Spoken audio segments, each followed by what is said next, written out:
السلام عليكم ورحمة الله.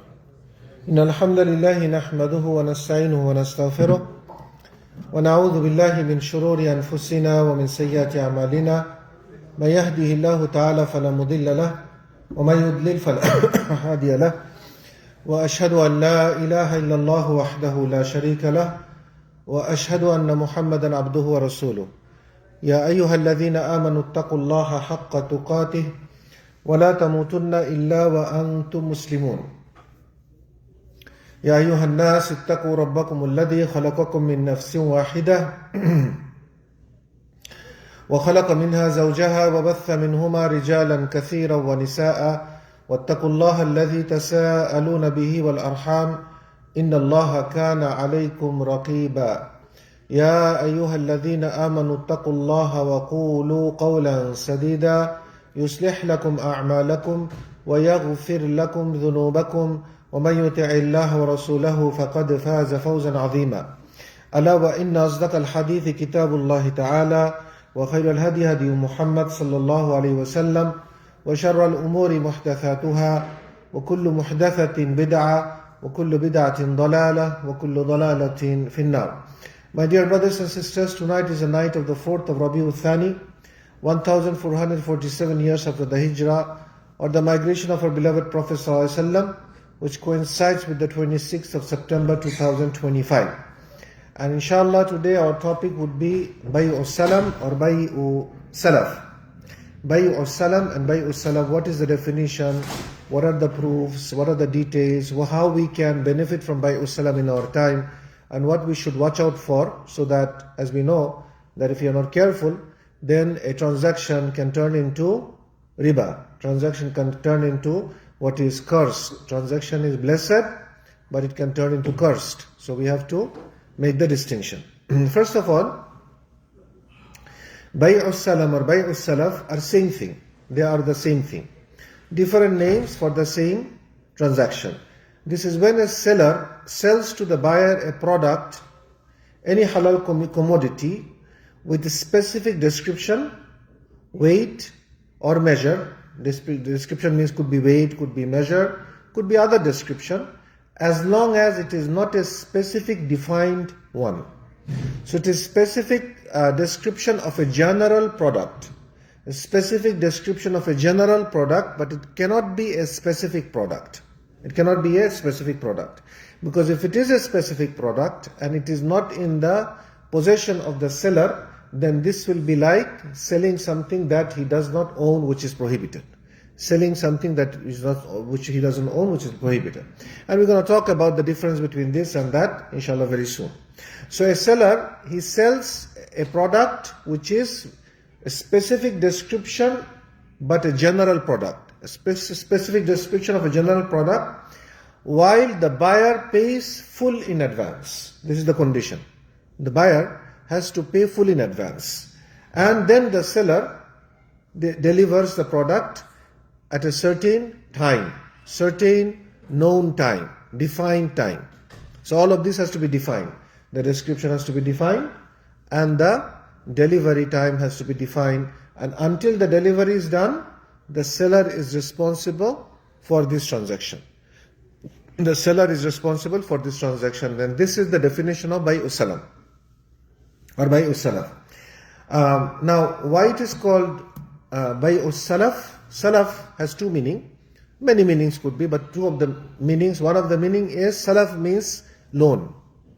Salaf means loan. And also salaf means something which precedes. Like we say salafus salih, the righteous predecessors. And specifically we talk about when we say we are the followers of the salaf, we mean by that as-sahabat al-kiram, and that's what we mean, as-sahabat al-kiram radiyallahu anhu. So this is the definition of salaf, the word salaf. So it's called bayus-salaf because the buyer pays the money before the delivery. The contract to be halal and the contract to be matured, the buyer has to make the full payment. Cannot make half, cannot make 1/4, it has to be the full payment. This is why it's called bayus-salaf. And the reason it's called bayus-salam, the salam from submission, salam, Islam, submission. It's called bayus-salam because the buyer submits the money at the time of the contract. When the contract is matured, at that time it is required that the buyer will pay in full, submit the money, the amount in full. This is why it's called bayus-salam and bayus-salaf. Do we have any example of bayus-salam and bayus-salaf in our time? Do we? All online. All online things that we order. Almost 99% of the transaction are bayus-salaf. What do? We choose a product, right? We pay for it, and this is when it becomes mature, and this is when the seller and choose like overnight delivery or 1 month or 2 weeks, 3 weeks. The delivery is decided. You pay for it, and it ships to you. This is called. And yeah, we are always involved in bayus-salam and bayus-salaf. Now, a couple of things we have to mention here. First of all, the volume, or it's called the kail, or the weight, the wazn, or associated description must be clear. What we are buying, it should be clear, clearly defined. If you are selling for example, a thobe, a dress, you are a seller of clothes. You have to describe the size, of course. You have to describe the fabric, of course, and the color and anything that associates to the buying of the thobe. It has to be very clearly defined. But it is not a specific dress. This is where we need to understand. For example, this is a thobe. It is kind of like a champagne color, light champagne color. It is large in size. It is loose fit. Now there's so many of these kind of thobes available. So if I take a picture of this and put there to sell, this is okay.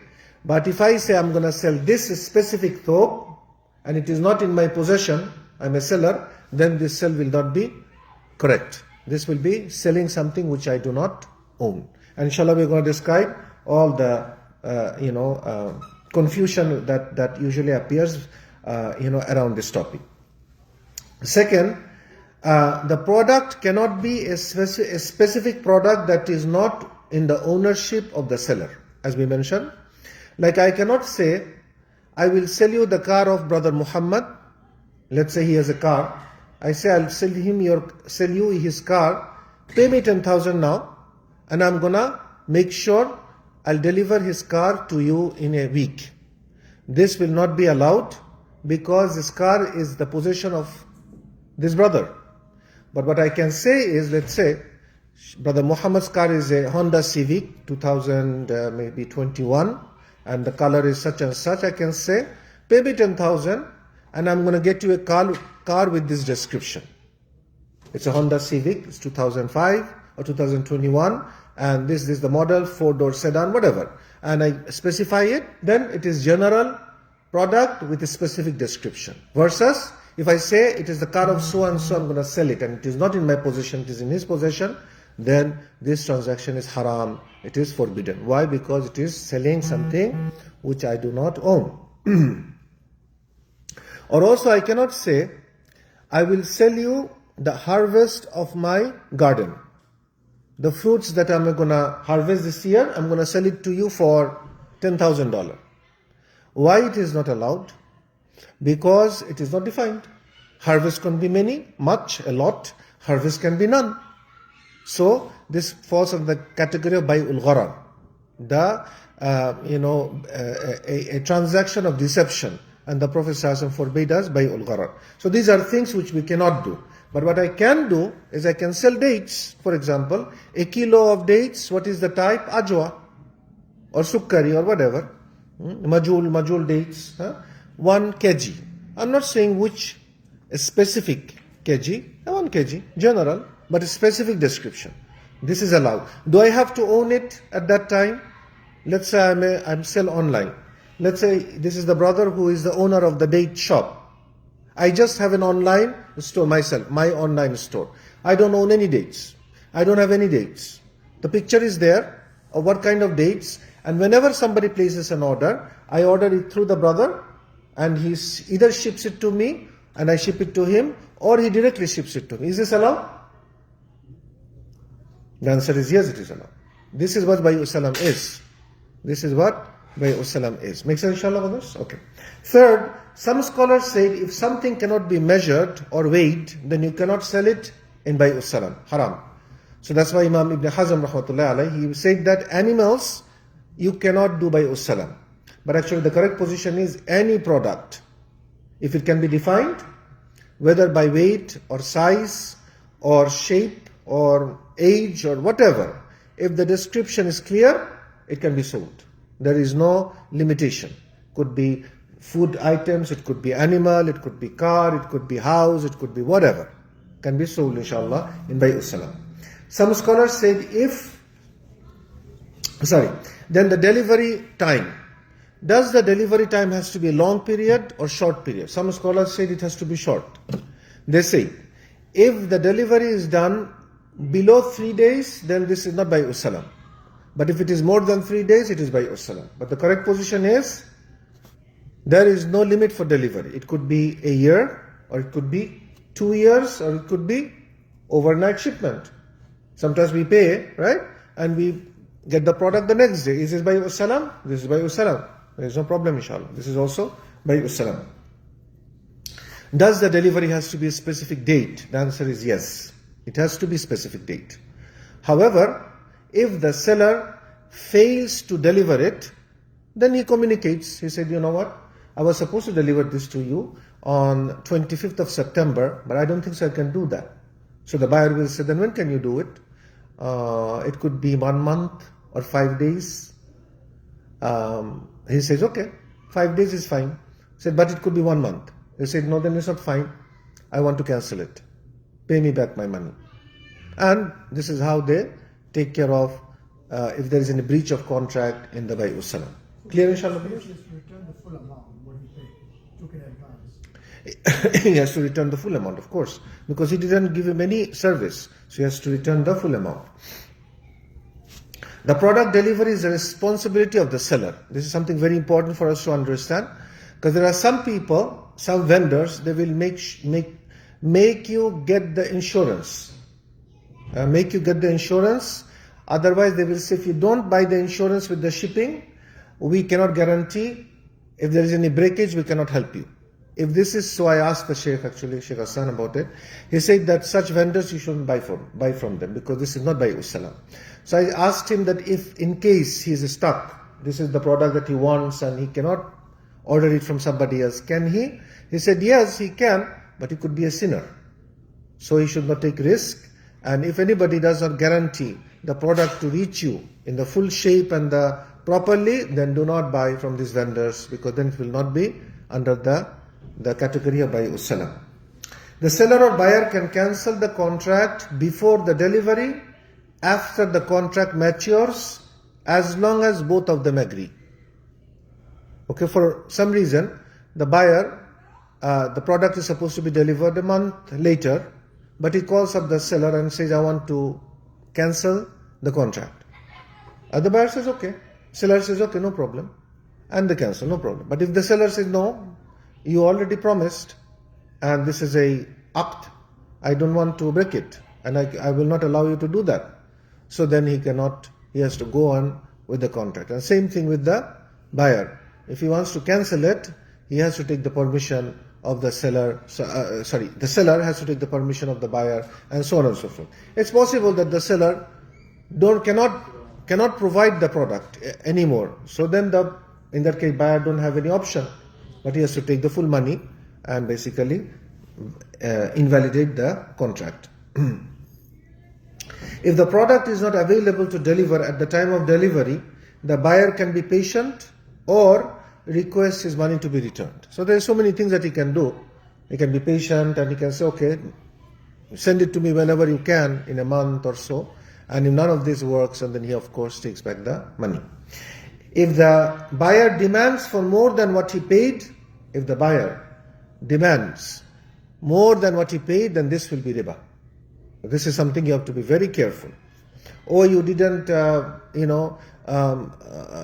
send me the product and I suffered, and now I paid you $100, now you have to pay me back $150. This $50, if you take extra from him, it will be a riba. And the Sheikh explained that the riba is not just with the loan. Riba has 70 something categories, as the Prophet ﷺ mentioned. In fact, somebody speaking about his brother behind his back, meaning riba, it is the highest form of riba. From all of the 70 branches, the highest form of riba is what? Riba. The highest form of riba is riba. Speaking ill about his Muslim brother or sister behind their back. So riba is not just money. Allah decides what is riba.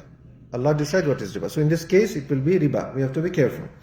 If the seller fails to deliver on time, the buyer can request compensation as long as it is not a demand. So if he says that, brother, you failed and then, I had loss. Would you kindly help me in this? The seller said, no, I'm not required to.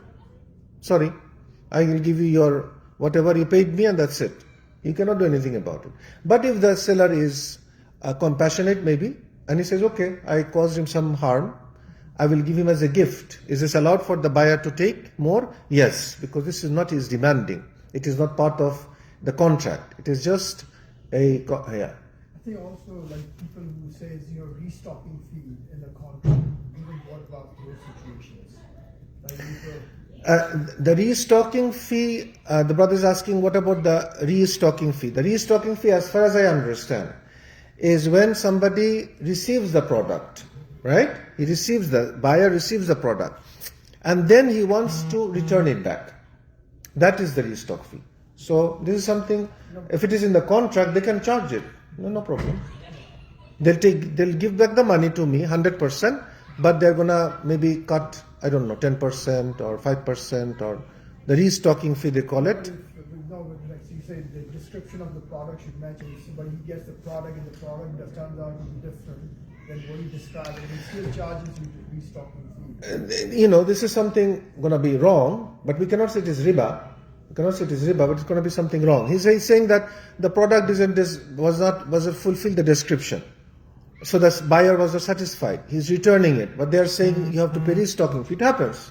Okay, some of the companies they're nuts. They do that, and you just leave a bad review. But you can ask the Shaykh, inshallah ta'ala. As far as I understand from all of this, it doesn't fall under the category of riba. But if they charge it because it is part of the contract. Then it is fine. Now, inshallah, we are going to talk about a hadith which talks about how the Sahabat al-Kiram, they used to conduct the bayus salaf or bayus salam. The hadith in Sahih al-Bukhari, on the authority of Abdullah ibn Abbas radiallahu anhu, he said, Allah's Messenger ﷺ came to Medina, and the people used to pay in advance the price of fruits to be delivered within 1 or 2 years. So fruits were not there, right? They were growing the fruits, but the people would go to the farmers, right? And they would pay in advance. So after 1 or 2 years, they would deliver them the fruits.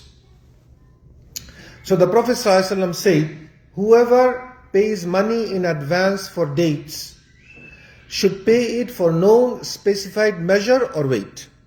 Remember? Kayli ma'loom wa wazni ma'loom. The known weight or the known measure, known volume. Either weight or volume. It has to be known. Talking about the dates here. A specific description of what? General products. Specific description of general products. So, as you can see, this does not fall under the category of bay'ul gharar. Because some ulama, they say that it has some gharar in it. It has some deception in it. And the other scholars, they refuted them back. They said that how can the Prophet ﷺ would approve something and it will have gharar? There is no gharar in it. It's very clear. I paid you $10 to give me, to buy me 1 pound of date. Now you go to HEB or Walmart or get it from Medina or wherever, it doesn't matter. I need my 10 pound dates, specific dates that I ordered. It's very clear. So there is no gharar in it. There is no gharar in it. Okay? So this is the hadith that the ulama, they use, of course, to justify the bay'us salam. Another hadith,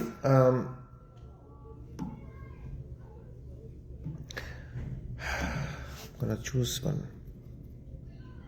Okay, so Imam Bukhari, he has in Kitab Salaam, Kitab al-Buyu, in the Kitab al-Salam, Bab as-salam ila man laysa indahu aslun. As-salam, transaction for the one who doesn't have the asl, who doesn't have the product with him. Who doesn't have the product with him. And why he brings this title, Imam Bukhari very smart, as you know. His fiqh, they said, bitarajim abwabiha. His fiqh you can deduce from the titles of his chapters. This is where his fiqh is. So he's refuting the fact that as-salam does not fall into the category of what? Selling something that you don't own. Because this is prohibited. Selling something that we do not own is haram. Cannot do that. For example, remember I gave the example. I will sell you the car of Brother Muhammad. Brother Muhammad has a car. Everybody know the brother. Let's say we know the brother, which Brother Muhammad it is, and we know that he has a car. And I'm gonna sell it to you for $10,000. So you tell me that, brother, you don't own it. I say, no, I don't own it, but I'll guarantee that I'll bring it to you. Pay me the 10,000 now. By salam, pay me 10,000, and I'm gonna go and get it. So he pays me 10,000. I go and negotiate with Brother Muhammad. And he agrees, by the way. He agrees. And I buy the car from him and I sell it to him. Is this allowed? Not allowed. Because this falls under the category what? Selling something which you do not own. And the Prophet prohibited that for Hakim ibn Hizam, from the hadith of Amr ibn Shu'aib and Abihi and Jaddi, many hadith, where the Prophet prohibited, you do not sell something that you do not own. Meaning a specific product that you don't own and you're trying to sell it. That is prohibited. Make sense, brothers, inshallah? So that's why Imam Bukhari says the as-salam for the one who does not have the asl. He does not have the product with him. But it is halal because the Prophet made it halal, of course. So this is the hadith of Muhammad ibn Abi Mujalid. He said, and this hadith is very beautiful because it shows that what used to happen in Medina, in the Medinan society, they used to discuss ilm. They used to sometimes debate, but everything was done with respect and everything was done with proof, evidence, and everything was done. فَاسْأَلُوا أَهْلَ الذِّكْرِ إِن كُنْتُمْ لَتَعْلَمُونَ. Ask the people of the knowledge if you do not know. That's why Imam al-Zuhri used to say, مِفْتَاحِ الْعِلْمِ السُّؤَالِ. The key for the knowledge is to ask. But ask who? The one who knows.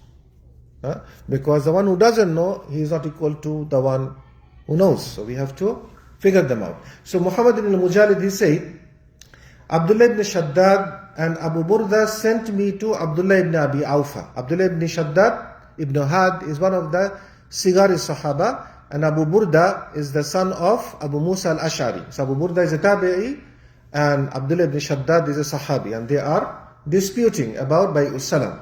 So they sent one of their students, Muhammad ibn al-Mujalid, to Abdullah ibn Abi Awfa. This is another Sigari Sahaba.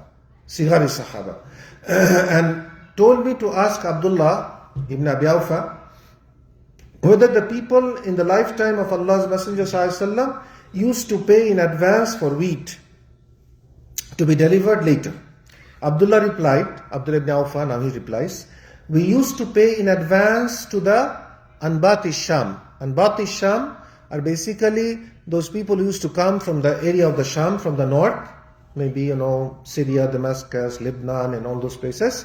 And Anbat are the people, according to the correct definition, are those who used to extract. They knew how the art of extracting the water from the bottom. In English they call it the Nubians or Nebitians, right? Those people, they have like big castles and things in what is it called? In Jordan we have the place, what is it? Petra, right? Petra. The Nebitians, I can't pronounce it properly, but these are the Anbat. The Anbat have the different definition the ulama gave, but this is what looks to be correct. Anyway, basically the point is, people used to come, and these most likely are kuffar, not even Muslims. They used to come from the Sham, and Abdullah ibn Abu Arfa, he said that we used to pay in advance for barley, wheat, and olive oil. Olive oil cannot be, olive oil used to be measured, like sa'a and this and that.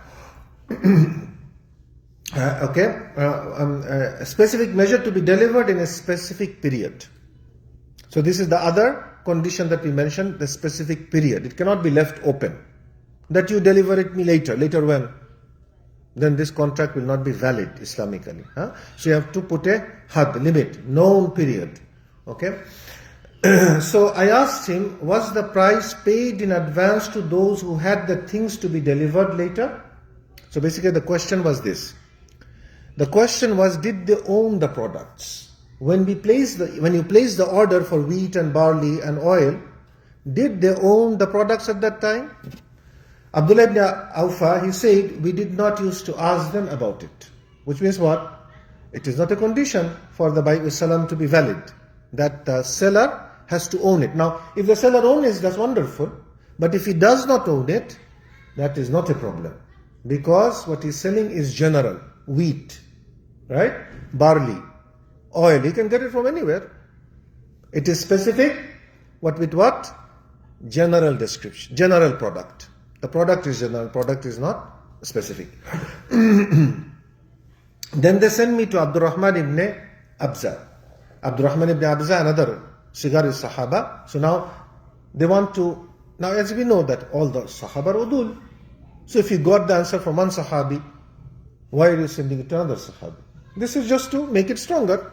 Not that questioning the validity of the answer of the first Sahabi, but they sent him to the another Sahaba, and he replied, the companions of the Prophet ﷺ used to practice salam in the lifetime of the Prophet ﷺ, and we did not used to ask them whether they had standing crops or not. Which means what? It was not a condition the Prophet put on the bayus salam. Is this clear, inshallah, brothers? So the matter is very clear. There is no gharar in it. There is no confusion in it. This is exactly what as-sahabat al-kiram they used to do in the time of the Prophet sallallahu alaihi wasallam.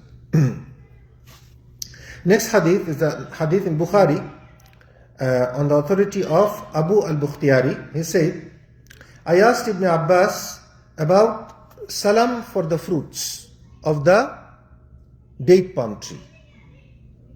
Salam, meaning bayus salam, for the fruits on the nakhl, on the date palm tree.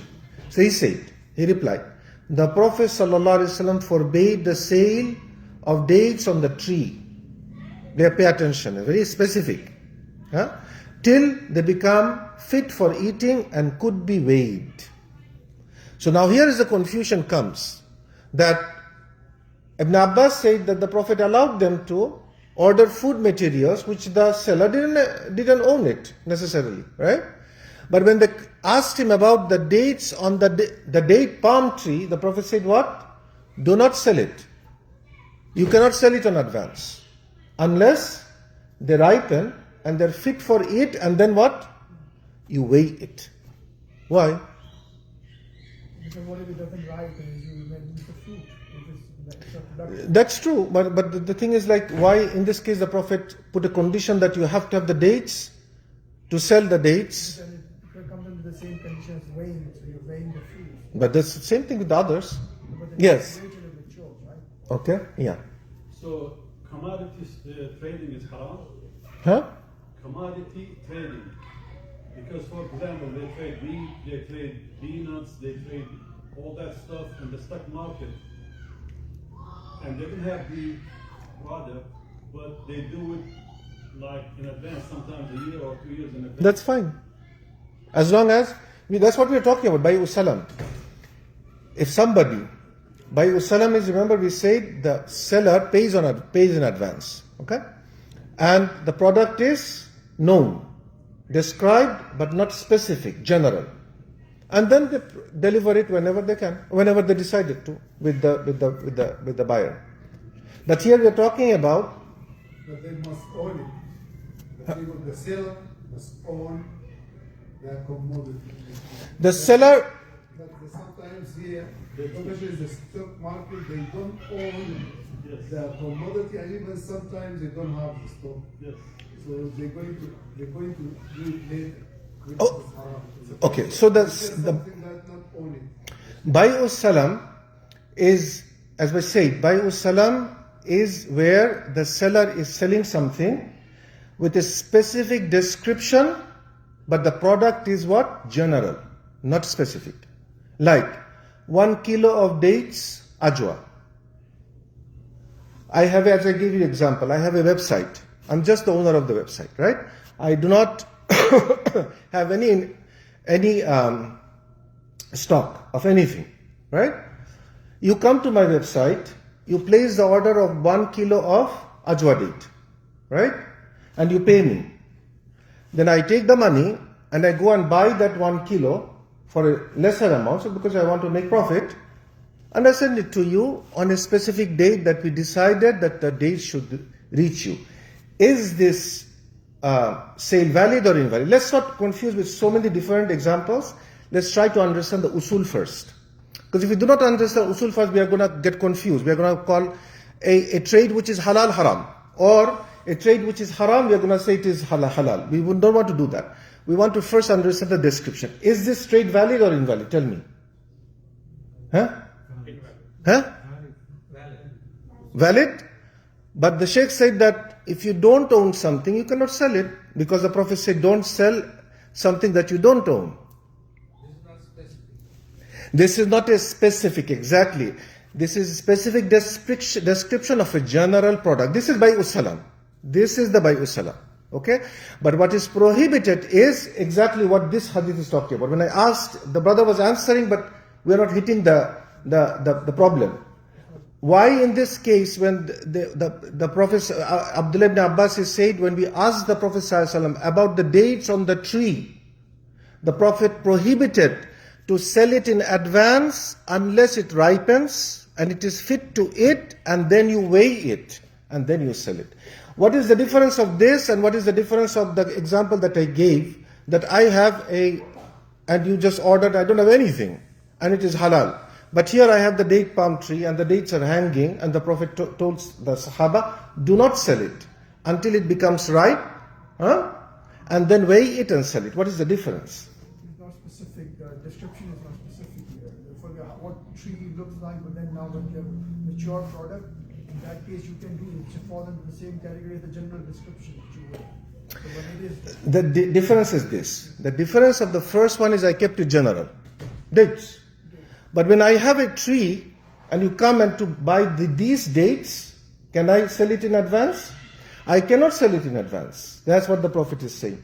Do not sell these dates because this is something you're harvesting. Got it? You're harvesting these dates. You cannot sell it unless it becomes ripe, fit to eat. Then you weigh it and then you sell it, because now you have the product. But let's say that I have trees, the dates are hanging, right?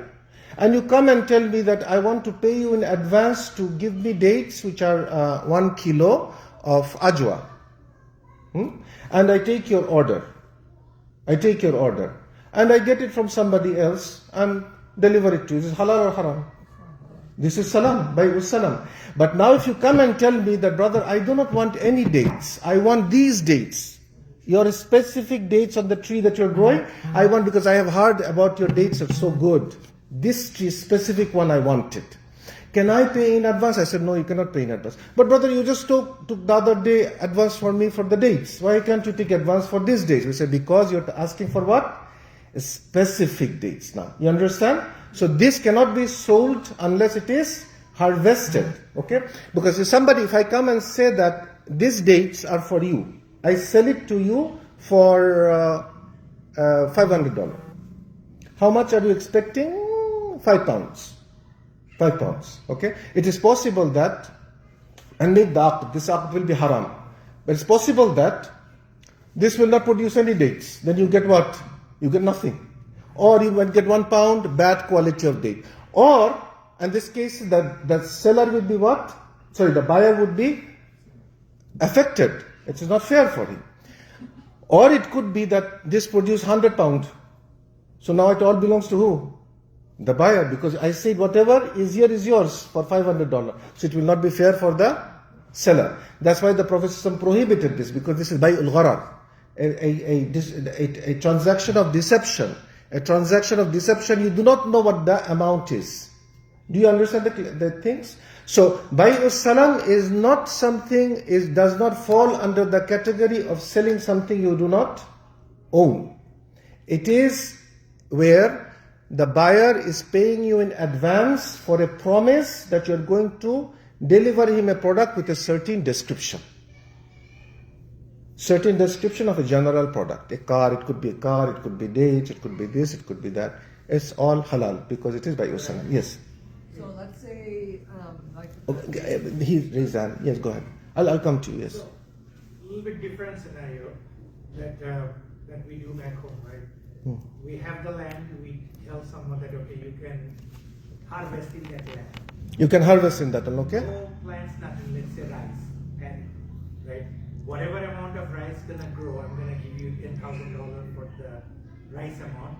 It's just that the person is almost like leasing the land but not paying me anything. It's more, he harvests and I give him money for that amount of rice, barley, whatever. So it's a direct land. Someone goes in. Okay. Someone does the hard work. Okay. The contract is 6 months later. When you harvest, I'm gonna take the whatever comes across as a barley, wheat, rice, whatever. I'll take that. I'll give you $30,000. Is this halal? So, but I understand you are saying that somebody is renting over here, right?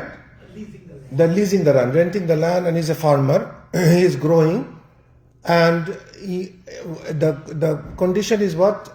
Condition is basically for all your hard work, whatever the harvest is, I'll take the harvest. I'll pay you $30,000. I cannot answer this question because because there are issues here renting. Okay, there's renting over here. How it would work, I'm not sure. You have to ask the Sheikh, inshallah, about it. But let's write this question down. I'm going to ask. I cannot answer this because this is not in the scope of this.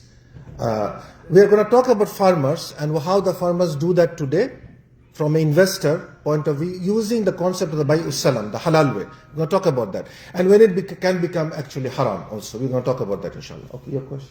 yeah, so But your question is different. The question comes to renting. Renting, and then he's producing, and how much he can.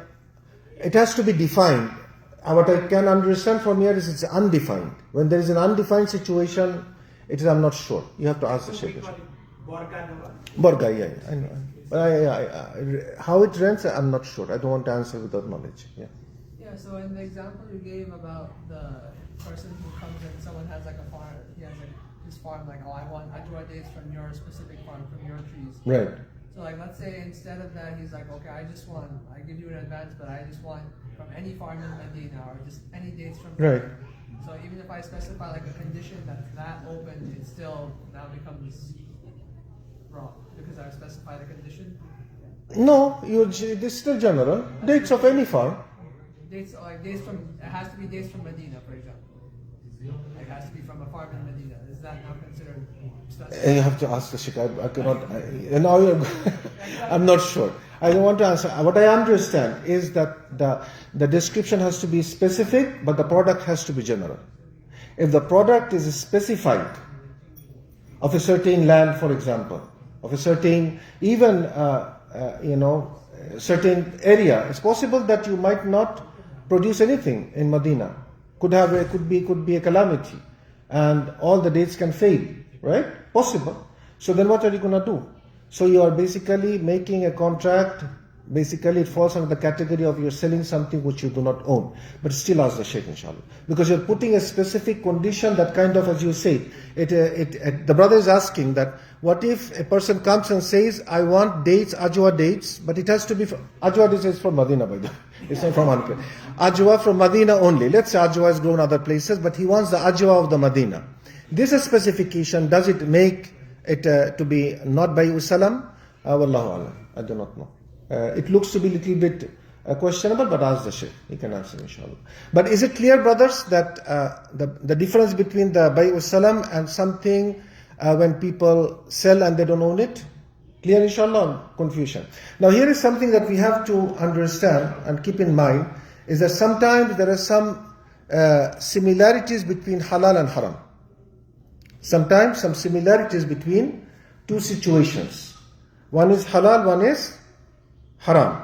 And here, if we have to very clearly understand the definition, like Allah Ta'ala says in the Quran, many examples, Allah Ta'ala says, they say that, إِنَّمَا الْبَيْعُ مِثْلُ الرِّبَى. The transaction is like a riba. So Allah answered them, وَأَحَلَّ اللَّهُ الْبَيْعَ وَحَرَّمَ الرِّبَى.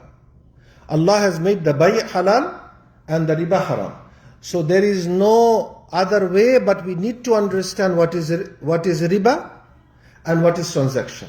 Why? Otherwise we are going to make a big mess. What is it? A transaction which will be riba, we are going to say it is transaction. And a transaction which is not riba, we will say it is riba. Because we are confused. So we need to know what is riba and we need to know what is what? What is trade. Similarly, now we come, when we are talking about bayus salaam, we come to a scenario where people get confused. They say, okay, it looks like bayus salaam is like selling something which I don't. The seller is selling something which he doesn't own. Now this is, if you have this confusion, you need to separate between what is called bayus salaam and what they call bayul ma'dum. Selling the thing which doesn't exist. They call it bayul ma'dum. He's selling something which does not exist. He's selling something which does not exist. Like so-and-so's specific car. It doesn't exist. He cannot own it. This is his car. So it will fall under the category. So the answer here is basically, I'm going to read what the Sheikh actually said is very beautiful. He said, some people may wonder about the difference between bayus salaam and bayul ma'dum. Since Islamic law prohibits the sale of non-existent goods at the time of contracting, while it permits salam, which is a sale where the contract is made for something that does not exist at the time of contracting. So he's saying that you have the prohibition, Islamic prohibition, that you cannot sell what you do not own at the time of the contract. But now we see that in the bayus salaam, a person is making the contract, but this person doesn't own it. This person doesn't own it. So they can say that, well, it's confusing or it looks same. In other words, what is the distinction between selling something that does not exist at the time of the sale, which is called bayul ma'dum, which is haram, prohibited, and the bayus salaam, which involves selling something that does not exist at the time of contracting, but it is permitted. Clear, inshallah? So let's take a break. I know that it's a lot of like jargons we are repeating, so it can get really dizzy. But we need to focus, because if we do not understand the difference, we are going to keep on arguing. But this is selling what you do not own, so it is haram. No, it is not haram. It is bayus salaam. And bayul ma'dum is something else. Inshallah, we're going to discuss. Subhanakallahumma bihamdik, shadu an la ilaha illa anta, astaghfiruka wa atubu ilayk.